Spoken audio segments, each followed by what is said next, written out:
ನೌಕರಿಗಳೆಲ್ಲ ನನ್ನ ಸ್ನೇಹಿತರಿಗೆ ಸಹೋದರಿಗೆ ನಮಸ್ಕಾರ.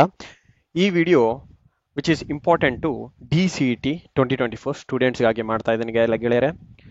DCET 2024 ಅಲ್ಲಿ ಏನು ಇಂಪಾರ್ಟೆಂಟ್ ಟಾಪಿಕ್ಸ್ನ ನಾವು ನೋಡಬೇಕು ಅಂದರೆ very important questions which respect to your examination ಅಲ್ಲಿ ಇದೇ ತರ ಕ್ವಶನ್ ಬರುತ್ತೆ ಅಂತ ನಾನು ಮ್ಯಾಕ್ಸಿಮಮ್ ಹೇಳ್ಬೋದು. ನಿಮಗೆ ಇದೇ ತರ ಸಿಮಿಲರ್ ಟೈಪ್ ಆಫ್ ಕ್ವಶನ್ಸ್ ಬಂದೇ ಬರುತ್ತೆ.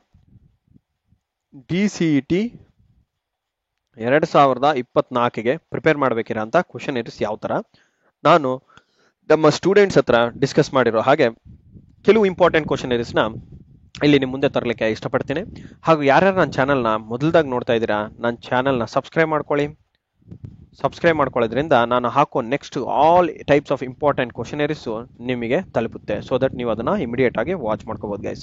ಸೊ ಇವತ್ತಿಂದ ನಾನು DCET ಎಲ್ಲಾ ತರದ ಇಂಪಾರ್ಟೆಂಟ್ ಕ್ವಶನ್ಸ್ನ ಸಾಲ್ವ್ ಮಾಡ್ತಾ ಇರ್ತೀನಿ ಹಾಗೂ ನಿಮಗಾಗಿ ಅಂತಾನೆ ವರ್ಕ್ ಮಾಡ್ತಾ ಇರ್ತೀನಿ. ಹಾಗೂ ನೀವು ನನ್ನ ಜೊತೆಗೆ ನೀವು ವರ್ಕ್ ಮಾಡಿ ಆ್ಯಂಡ್ ಡೆಫಿನೆಟ್ ಆಗಿ ಗುಡ್ ರ್ಯಾಂಕ್ನ ಪಡೆದೇ ಪಡಿತೀರಿ ಗೈಸ್. ಈ ವಿಡಿಯೋನ ಕೊನೆ ತನಕ ವಾಚ್ ಮಾಡಿ ಹಾಗೂ ನಿಮ್ಮೆಲ್ಲ ಗೆಳೆಯರಿಗೆ ಶೇರ್ ಮಾಡಿ ಗೈಸ್. ಶೇರ್ ಮಾಡೋದ್ರಿಂದ ನಿಮ್ಮ ಗೆಳೆಯರಿಗೂ ಸಹ ನಿಮ್ಮ ಕಾಲೇಜೇ ಸಿಗುತ್ತೆ. ಓಕೆ, ಆ್ಯಂಡ್ ಈ ವಿಡಿಯೋನ ಕೊನೆ ತನಕ ವಾಚ್ ಮಾಡಿ in order to like. Okay, so let us proceed guys with respect to your very important question series. Okay, ಯಾವುದು ವೆರಿ ಇಂಪಾರ್ಟೆಂಟ್, ವೆರಿ ಅಂತಾನು ಕರಿಬಹುದು ನಾನು. Very important questions, very important questions with respect to ಎಲ್ಲ subjects ನಾನು ಮಾಡಿ ಹಾಕ್ತೀನಿ guys. So be tuned and stay tuned. Okay, so the very first question which is about the FEEE questionary. Okay, FEEE questionary ನೋಡಿ, which of the following is correct about the direct current ಅಂತ ಹೇಳಿದೆ. Direct current ಅಂದ್ರೆ ಏನು ನಿಮ್ಗೆ ಎಲ್ಲರಿಗೂ ಗೊತ್ತಿದೆ. Direct current ಅಂತಂದ್ರೆ ಈ ತರ ಇರುತ್ತಷ್ಟೇ. ಡೈರೆಕ್ಟ್ ಕರೆಂಟ್ ಅಂದ್ರೆ ಡೈರೆಕ್ಟ್ ಆಗಿ ಫ್ಲೋ ಆಗಂತ ಕರೆಂಟ್. ಆಲ್ಟರ್ನೇಟಿಂಗ್ ಕರೆಂಟ್ ಅಂದ್ರೆ ನಿಮ್ಗೆ ಎಲ್ಲರಿಗೂ ಗೊತ್ತಿದೆ. ಆಲ್ಟರ್ನೇಟಿಂಗ್ ಕರೆಂಟ್ ಅಂದ್ರೆ ಹೇಗಿರುತ್ತೆ, ಈ ತರ ಇರುತ್ತೆ wave form, right. So with respect to time ಇದು. Okay, with respect to time ಇದು ಮ್ಯಾಗ್ನಿಟ್ಯೂಡ್ ಅಂತ. ಮತ್ತೆ ಇದನ್ನೇನಂತ ಕರಿತೀವಿ, ಮ್ಯಾಗ್ನಿಟ್ಯೂಡ್ ಅಂತ ಕರಿತೀವಿ. Magnitude might be either voltage magnitude ಇರ್ಬೋದು ಅಥವಾ ಕರೆಂಟ್ ಮ್ಯಾಗ್ನಿಟ್ಯೂಡ್ ಇರ್ಬೋದು. ವೋಲ್ಟೇಜ್ ಮ್ಯಾಗ್ನಿಟ್ಯೂಡ್ ಅಥವಾ ಕರೆಂಟ್ ಮ್ಯಾಗ್ನಿಟ್ಯೂಡ್. ಈಗ ಡೈರೆಕ್ಟ್ ಕರೆಂಟ್ ಬಗ್ಗೆ ಮಾತಾಡೋದಾದ್ರೆ ಅದು DC ಕರೆಂಟ್ ಅಥವಾ ಡೈರೆಕ್ಟ್ ಕರೆಂಟ್ ಬಗ್ಗೆ ಮಾತಾಡೋದಾದ್ರೆ ಏನೇನಿರುತ್ತೆ ಇಂಪಾರ್ಟೆಂಟ್ ಪ್ಯಾರಾಮೀಟರ್ಸ್ ನೋಡಿ. ಇಲ್ಲಿ ನೋಡಿ, ದ ಫಸ್ಟ್ ಪ್ಯಾರಾಮೀಟರ್ ಏನ್ ಕೊಟ್ಟಿದ್ದಾರೆ, magnitude is constant. Magnitude constant ಅಂದ್ರೆ ಮ್ಯಾಗ್ನಿಟ್ಯೂಡ್ ಅಂದ್ರೆ ಯಾವುದು, ಐದರ್ ವೋಲ್ಟೇಜ್ ಇರ್ಬೋದು ಅಥವಾ ಕರೆಂಟ್ ಇರ್ಬೋದು, ರೈಟ್. ಸೊ ವೋಲ್ಟೇಜು ಕಾನ್ಸ್ಟೆಂಟ್ ಇರುತ್ತೆ, ಕರೆಂಟ್ ಆದ್ರೂ ಸಹ ಕಾನ್ಸ್ಟೆಂಟ್ ಇರಬೇಕು. ಅದನ್ನೇ ನಾವು ಡೈರೆಕ್ಟ್ ಕರೆಂಟ್ ಅಂತ ಕರಿತೀವಿ. ನೆನ್ಪಿಟ್ಕೊಳ್ಳಿ, ಅದನ್ನೇ ನಾವು ಏನಂತ ಕರಿತೀವಿ, ಡೈರೆಕ್ಟ್ ಕರೆಂಟ್ ಅಂತ ಕರಿತೀವಿ. ಇದೊಂದು ವೆರಿ ಇಂಪಾರ್ಟೆಂಟ್ ಕ್ವಶನ್. ನನಗೆ ತುಂಬಾ ಲೈಕ್ ಆಯ್ತು, ನಮ್ಮ ಸ್ಟೂಡೆಂಟ್ಸ್ ಹಾಕಿದ್ರಿ ಈ ಕ್ವಶನ್. ಇದರಲ್ಲಿ ತುಂಬಾ ಮಾಹಿತಿನೇ ಸಿಗುತ್ತೆ ನಿಮಗೆ. ಒಂದು ಡೈರೆಕ್ಟ್ ಕರೆಂಟ್ ಮೇಲೆ ಯಾವ type different types of questions ಬರಬಹುದು ಅನ್ನೋದು ಸಹ ಇದು ಒಂದೇ ಕ್ವಶನ್ ಅಲ್ಲಿ ಇದೆ. ಸೊ ಅದಕ್ಕಾಗಿ ನಾನು ಇದನ್ನ ಹಾಕಬೇಕಂತ ಇಷ್ಟಪಟ್ಟಿದ್ದೀನಿ ಗೈಸ್. ನೋಡಿ, ಮ್ಯಾಗ್ನಿಟ್ಯೂಡ್ ಇಸ್ ಕಾನ್ಸ್ಟೆಂಟ್ ಅಂದ್ರೂ ಒಂದೇ, ಫ್ರೀಕ್ವೆನ್ಸಿ ಝೀರೋ. ಫ್ರೀಕ್ವೆನ್ಸಿ ಝೀರೋ ಇಲ್ಲಿ ನೋಡಿ, ಈ ಪರ್ಟಿಕ್ಯುಲರ್ ಈ ಸರ್ಕ್ಯೂಟ್ ಅಲ್ಲಿ ನೀವು ನೋಡಿದೆ ಫ್ರೀಕ್ವೆನ್ಸಿ ಝೀರೋ ಇದೆ. ಏಕೆ ಫ್ರೀಕ್ವೆನ್ಸಿ ಝೀರೋ ಅಂತ ನೀವು ಕೇಳಬಹುದು. ಫ್ರೀಕ್ವೆನ್ಸಿ ಝೀರೋ ಅಂತ ಯಾವಾಗ ಹೇಳ್ತೀವಿ ನಾವು, when there is no cycles ಇರಲ್ಲ.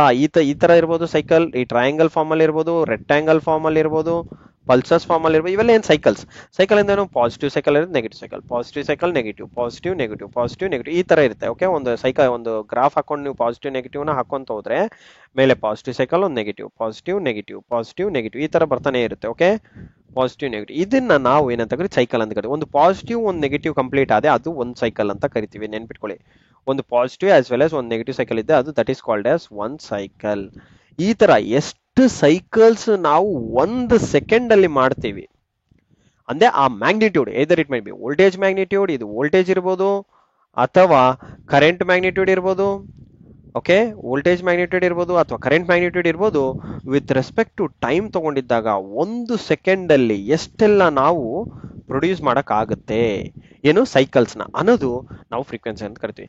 ಅಂದ್ರೆ how many cycles made not ಅಥವಾ number of cycles made in 1 second is called as a frequency, right. So ಈಗ ಇದರಲ್ಲಿ DC ನಲ್ಲಿ ತಗೊಂಡ್ರೆ ನೋಡಿ, ಎಲ್ಲಾ ಕಡೆ ಒಂದೇ ಸ್ಟ್ರೈಟ್ ಲೈನ್. ಅಂಟಿಲ್ ನೀವು ಒಂದು ತಾಸು ತಗೊಳ್ಳಿ, 10 ನಿಮಿಷ ತಗೊಳ್ಳಿ, 10 ಮಿನಿಟ್ಸ್ ತಗೊಳ್ಳಿ, 10 ಸೆಕೆಂಡ್ಸ್ ತಗೊಳ್ಳಿ, 1 ಮಿನಿಟ್ ತಗೊಳ್ಳಿ, 10 ಮಿನಿಟ್ಸ್ ತಗೊಳ್ಳಿ, ಎಷ್ಟೇ ಮಿನಿಟ್ಸ್ ತಗೊಳ್ಳಿ ಗಾಯ್ಸ್, DC ಅಂತಂದ್ರೆ ಇದೇ ತರ ಕಾನ್ಸ್ಟೆಂಟ್ ಲೈನ್ ಇರುತ್ತೆ. ನೀವು ಎಷ್ಟೊತ್ತು ನೀವು DC ಪವರ್ನ ಸಪ್ಲೈನ ಆನ್ ಮಾಡಿಟ್ಟಿರ್ತಾರೆ ಅಷ್ಟು ತನಕ ನಿಮಗೆ ಕಾನ್ಸ್ಟೆಂಟ್ ಮ್ಯಾಗ್ನಿಟ್ಯೂಡ್ ಸಿಗುತ್ತೆ. ಅದಕ್ಕೆ ನಾವು ಅದನ್ನ ಡೈರೆಕ್ಟ್ ಕರೆಂಟ್ ಅಂತ ಕರಿತೀವಿ. ಅದಕ್ಕೆ ಅಲ್ಲಿ ಫ್ರೀಕ್ವೆನ್ಸಿ ಝೀರೋ, ನೋ ಸೈಕಲ್ಸ್ ಇರ್ತವೆ, ಸೈಕಲ್ಸ್ ಯಾವ್ದು ಇರಲ್ಲ, ಅದಕ್ಕೆ ಅದನ್ನ ಝೀರೋ ಫ್ರೀಕ್ವೆನ್ಸಿ ಅಂತ ಕರಿತೀವಿ. ಇದನ್ನು ಸಹ ರೈಟ್ ಆನ್ಸರ್, ಇದನ್ನು ಸಹ ರೈಟ್ ಆನ್ಸರ್. ವೆರಸ್ ಇದು ನೋಡಿ, can be transported to a larger distance with less power, with less loss in power ಅಂತ ಹೇಳ್ತಾರೆ. ಅಂದ್ರೆ ಪವರ್ ಲಾಸ್ ಕಡಿಮೆ ಇರುತ್ತೆ only for long distance, short distance ಇಲ್ಲ. ಅದನ್ನು ನೆನ್ಪಿಟ್ಕೊಳ್ಳಿ, ಲಾಂಗ್ ಡಿಸ್ಟೆನ್ಸ್ ಮಾಡಿದಾಗ ನಾವು ಪವರ್ ಲಾಸ್ ಕಡಿಮೆ, ಯಾಕೆ ಅಂದ್ರೆ ಡಿ ಸಿ ನಲ್ಲಿ ನಮಗೆ ರೆಸಿಸ್ಟೆನ್ಸ್ ಏನಿರುತ್ತಲ್ಲ, ಕಂಡಕ್ಟರ್ ಬರೀ ಎರಡೇ ಕಂಡಕ್ಟರ್ದು ಮಾತ್ರನೇ ರೆಸಿಸ್ಟೆನ್ಸ್ ಇರುತ್ತೆ. ಯಾಕಂದ್ರೆ ಪಾಸಿಟಿವ್ ಕಂಡಕ್ಟರ್ ಬೇಕು, ಒಂದು ನೆಗೆಟಿವ್ ಕಂಡಕ್ಟರ್ ಬೇಕು, ಇವೆರಡು ಬಿಟ್ಟರೆ ಬೇರೆ ಯಾವುದು ಬೇಕಾಗಿಲ್ಲ ಗೆಳೆಯರೆ, ಅದು ಒಂದು ನೆನ್ಪಿಟ್ಕೊಳ್ಳಿ.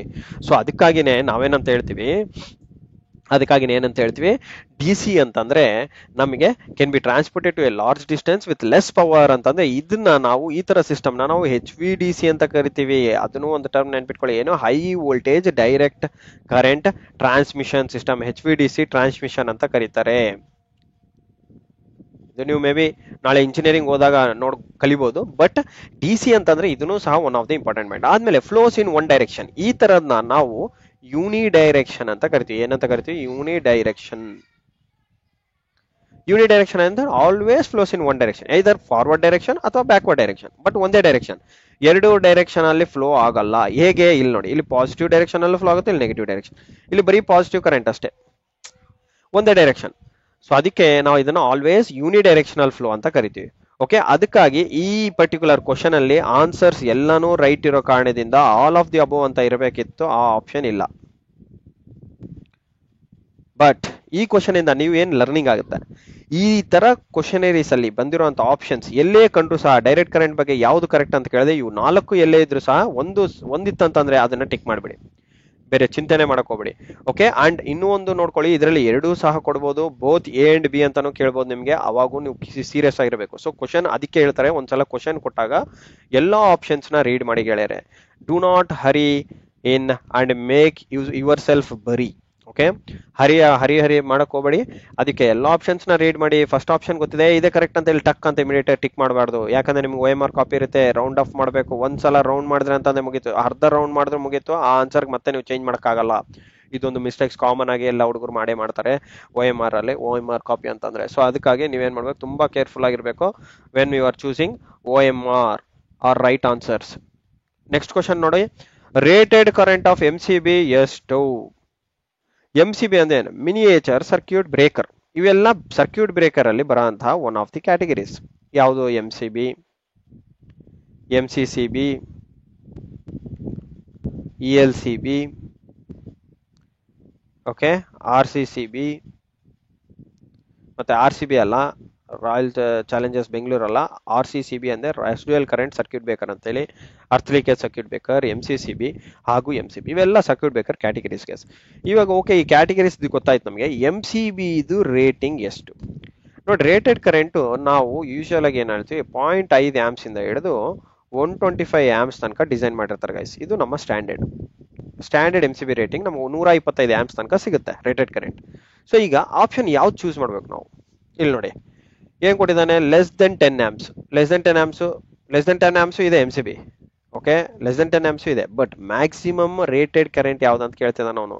ನೀವು ಈ ಕ್ವಶನ್ ಓದಿದಾಗ ಇಲ್ಲಿ ಮ್ಯಾಕ್ಸಿಮಮ್ ಅಂತ ಕೊಟ್ಟಿಲ್ಲದೆ ಇರ್ಬೋದು, ಮಿನಿಮಮ್ ಅಂತ ಕೊಟ್ಟಿಲ್ಲದೆ ಇರ್ಬೋದು, ಬಟ್ ಯಾವ್ದು ನೋಡಿ, ಲೆಸ್ ದೆನ್ 100 ಆಂಪ್ಸ್ಗೂ ಬರ್ತಾವ ನಮಗೆ. ನೋಡಿ 100 ಆಂಪ್ಸ್ಗೂ ಇದೆ, 0.5 ಆಂಪ್ಸ್ ಇಂದ 125 ಆಂಪ್ಸ್ ವರ್ಗ ಮಾಡ್ತಾರೆ ಅಂತಂದ್ರೆ ನಮಗೆ ಎಲ್ಲಾ ತರದ್ದು ಬರುತ್ತೆ. ಓಕೆ, ಲೆಸ್ ದೆನ್ ಬರುತ್ತೆ, ಲೆಸ್ ದೆನ್ 10 ಬರುತ್ತೆ, ಮೋರ್ ದೆನ್ 100 ಅಂತ ಕೊಟ್ಟಿದ್ದಾನೆ, ಮೋರ್ ದೆನ್ 200 ಅಂತ ಕೊಟ್ಟಿದ್ದಾನೆ. ಅಂದ್ರೆ ಇಲ್ಲಿ ಎರಡು ಆಪ್ಷನ್ ಕೊಟ್ಟಿದ್ದಾಗ ಮೋರ್ ದೆನ್ 100 ಅಂತಂದ್ರೆ 200 ಬರುತ್ತೆ, 300 ಬರುತ್ತೆ, 400 ಬರುತ್ತೆ, ರೈಟ್. ಬಟ್ ನೆಕ್ಸ್ಟ್ ಆಪ್ಷನ್ ಏನಿದೆ, ಮೋರ್ ದೆನ್ 200. ಅಂದ್ರೆ ಇದನ್ನ ನೀವೇನಂತ ತಿಳ್ಕೊಬೇಕು, 100 ಇಂದ 200 ಒಳಗಡೆ ಇದೆ ಅಂತ. ಸೊ ಹಾಗಾಗಿ ನಿಮ್ಮ ರೈಟ್ ಆನ್ಸರ್ ಬಂದ್ಬಿಟ್ಟು ಮೋರ್ ದೆನ್ 200 ಆಂಪಿಯರ್ಸ್ ಇರುತ್ತೆ guys. Okay, more than 100 amperes ಇರಬೇಕು. ಅಂಡ್ ಮೋರ್ ದೆನ್ 200 ಆಂಪ್ಸ್ ನಾವು ಡಿಸೈನ್ ಮಾಡಿಲ್ಲ, 125 ಆಂಪ್ಸ್ಗೆ ಲಾಸ್ಟ್. ಸೊ ಡಿಸೈನ್ ಯಾವ ಕಂಪ್ನಿನೂ ಮಾಡಲ್ಲ. ಸೊ ಯಾವ ಕಂಪ್ನಿ ಮಾಡಿಲ್ಲ ಅಂತಂದಾಗ this option will be a wrong option. This option. So the right option will be your this question. Okay guys, so thanks for watching my video guys. I wish you all the best. So ಈ ತರ important questions ಇನ್ನು ನಾನು ಹಲವಾರು ಆಗ್ತಾನೆ ಇರ್ತೀನಿ. and stay tuned and subscribe to my channel. Do not forget to subscribe to my channel for more questions. and ಇದೇ ತರ ನಾನು ಒಂದು ವಾಟ್ಸ್ಆಪ್ ಗ್ರೂಪ್ ಮಾಡಿದ್ದೀನಿ. ಆ ವಾಟ್ಸ್ಆಪ್ ಗ್ರೂಪ್ ಲಿಂಕ್ ಕೆಳಗಡೆ ಇರುತ್ತೆ. ಓಕೆ, ವಾಟ್ಸ್ಆಪ್ ಗ್ರೂಪ್ ಲಿಂಕ್ ಇರುತ್ತೆ, ಆ ಲಿಂಕ್ ಅಲ್ಲಿ ಜಾಯಿನ್ ಆಗಿ, ಹಾಗೂ ಅಲ್ಲಿ ಕ್ವಶನ್ಸ್ ನಾವು ಪೋಸ್ಟ್ ಮಾಡ್ತಾ ಇರೋಣ, so that you guys can get more clarity on your questions. Okay, thank you guys for watching. Okay, WhatsApp group description box ಅಲ್ಲಿ ಇರುತ್ತೆ, ಅಲ್ಲಿಂದ ನೀವು ಕ್ಲಿಕ್ ಮಾಡಿಬಿಟ್ಟು ಜಾಯಿನ್ ಆಗ್ಬೋದು ಗೈಸ್. ಓಕೆ, ಎಲ್ಲ ಡಿಪ್ಲೊಮಾ DCT ಹೋಲ್ಡರ್ಸ್ ಅಥವಾ ಪ್ರಿಪರೇಷನ್ ಆಸ್ಪಿರೆಂಟ್ಸ್ಗೆ ಹೇಳೋದಿದೆ, join the group and make utilize the source. Okay, wish you all the best. Good day guys.